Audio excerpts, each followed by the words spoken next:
Tere ST, my name is James and welcome to another Eurovision reaction video, or rather a review video. And today I'm going to do a review of the Estonian entry for the Eurovision Song Contest 2021, which will take place this May at Rotterdam, the Netherlands. So let's get to it and start reacting.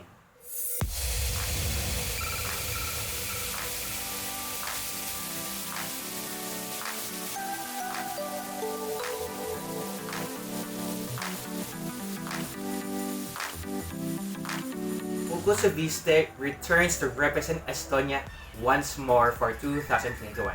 He was unable to take part last year because of the COVID-19 pandemic shutting down the contest following his win at the Estonian national selection ST Loud.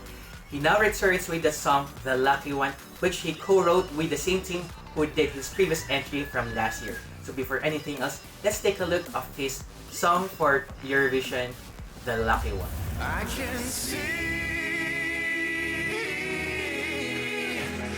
this time it is me. I might be the lucky one. I need a crystal ball to show me. Maybe it's plain that you don't know me. When it comes to you, I'm better off alone. The Lucky One is a huge improvement from UKU's previous entry, What Is Love. What Is Love was particularly a ballad by the numbers on my book. It wasn't anything spectacular. It was fine, it was okay, it was pretty safe, but I think The Lucky One was more daring. Its production is much more slicker. It requires a kind of like performance that is most deserving of a grander scale. And I think UKU was able to strike gold with this particular song because I think he was able to play around, to play a particular character that is feeling heartbroken, following a breakup or a betrayal, and I think this is quite the entire opposite of what Is Love is. What Is Love merely asks about what the subject matter is, but I guess The Lucky One is the kind of sequel where you find out what the answer of what love is, and you get the sort of answer that you did not expect. I don't know how to explain actually, but basically you're trashed to the person who you fell in love for. You're just thrown like trash. You're just nothing to them, to that person. So, but you still consider that person to be the lucky one for you.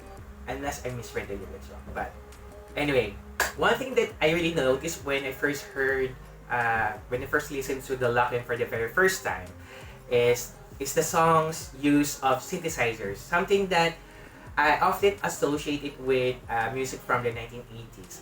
I think it adds to the song's overall charm. It adds its own character to it, and yeah, it's really definitely helped made the song stand out in the lineup of the ESC songs. I don't think it would matter if whether the song sounds dated or not, but what matters more is that those elements help make The Lucky One sound more distinct than the rest of the pack. So I did like the live performance of The Lucky One in the national selection. However, there are elements of it that I kind of find it a little bit too tacky, a little bit too campy.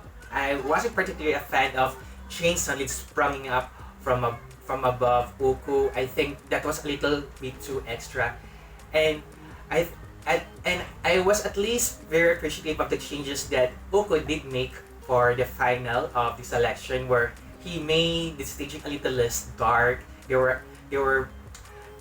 Where there is a clear transition of the darkness, and then once it hits it off to the chorus, the lighting suddenly became much more brighter. We were able to see him more, not much of a silhouette like from his performance in the semi-final. So I expect elements of that to be carried over to the Rotterdam stage.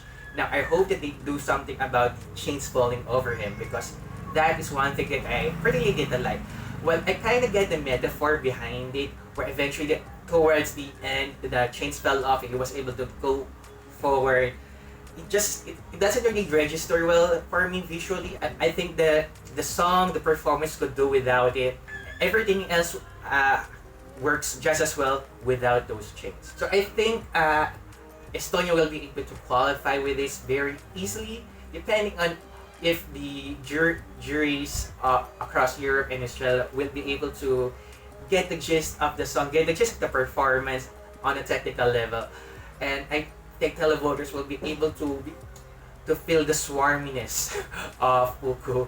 I think he's a pretty good singer, and I think good looks adds to the charm. It doesn't really hurt to be a really pretty boy with a pretty cool sounding singing voice as well. I don't think it would win though.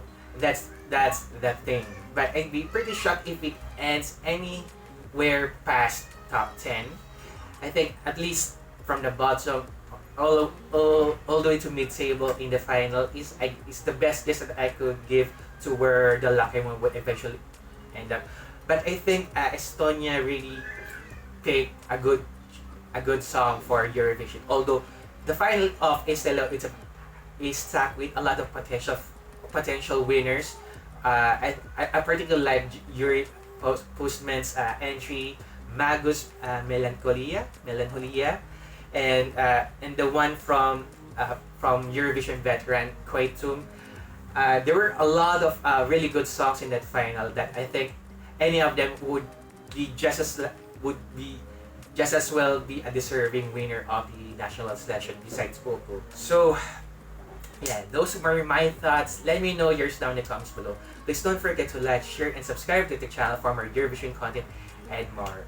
Thank you very much for watching. This has been James. Take care, stay safe, and I'll see you guys later. Bye!